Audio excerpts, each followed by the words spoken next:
Sudah pernah dengar terkait dengan staff admin akun payable? Bapak dan Ibu sudah tahu atau belum sih?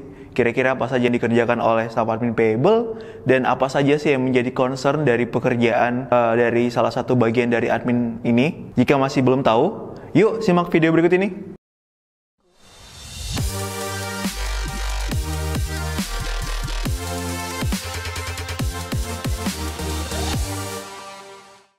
Perkenalkan, saya dengan Hotman Jefferson. Saya sebagai Executive Consultant dari The Consulting Business Consultant. Jadi, berbicara terkait dengan staff admin payable. Staff admin payable merupakan salah satu fungsi atau salah satu bagian dari staff admin finance. Jadi, admin payable ini sendiri berfungsi untuk melakukan pengontrolan dari cash flow-nya kita, dari cash flow perusahaan, di mana admin payable ini sendiri memiliki fungsi untuk melakukan pengontrolan terhadap pembayaran utang dan juga melakukan kontrol terhadap pembayaran kepada supplier dari kegiatan operasional perusahaan kita. Jadi apa saja sih tugas-tugas dari admin AP? Tugas yang pertama adalah tugas untuk melakukan koordinasi, yaitu melakukan koordinasi dengan bagian-bagian yang terkait dengan supply chain.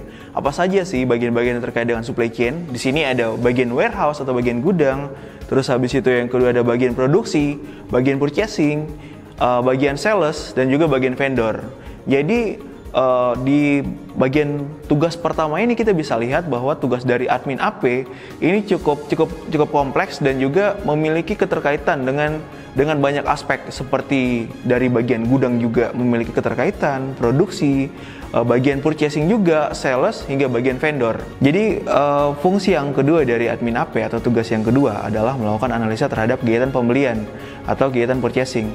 Jadi di fungsi yang kedua ini kita bisa lihat bahwa seorang admin AP dia itu harus memiliki pengetahuan dan juga dia harus paham mengenai siklus dari pembelian, mulai dari melakukan purchase order, mulai melakukan penerimaan barang atau receive item, terus kemudian melakukan analisa terhadap invoice, dan juga ketika proses pembayaran dari pembelian itu sendiri. Nah, fungsi di sini sangat penting untuk diketahui admin AP.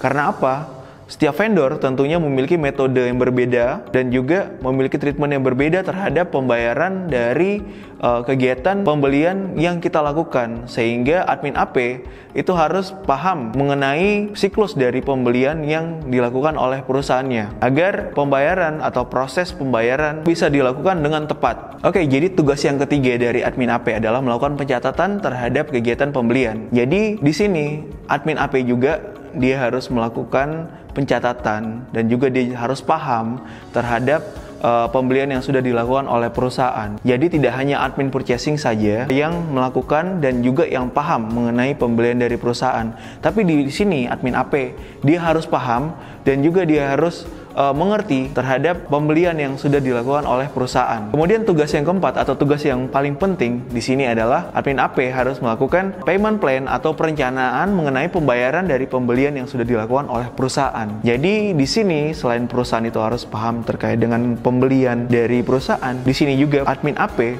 itu harus mulai untuk menyusun perencanaan mengenai apa saja prioritas utang yang harus kita bayar terlebih dahulu, mana saja utang yang bisa kita tunda pembayarannya. Oke, sekian materi yang saya sampaikan hari ini. Jika Bapak dan Ibu suka akan materi yang sudah saya sampaikan, Bapak dan Ibu bisa like. Dan jika Bapak dan Ibu memiliki pertanyaan, Bapak dan Ibu bisa komen di kolom komentar kami, dan kami pastikan bahwa pertanyaan Bapak dan Ibu akan terjawab. Dan juga subscribe YouTube dari The Consulting untuk mendapatkan informasi-informasi terbaru, terupdate, dan juga teraktual mengenai keuangan, pajak, dan juga semua yang berkaitan dengan kegiatan bisnis. Oke, sekian dari saya. Terima kasih. Bye-bye.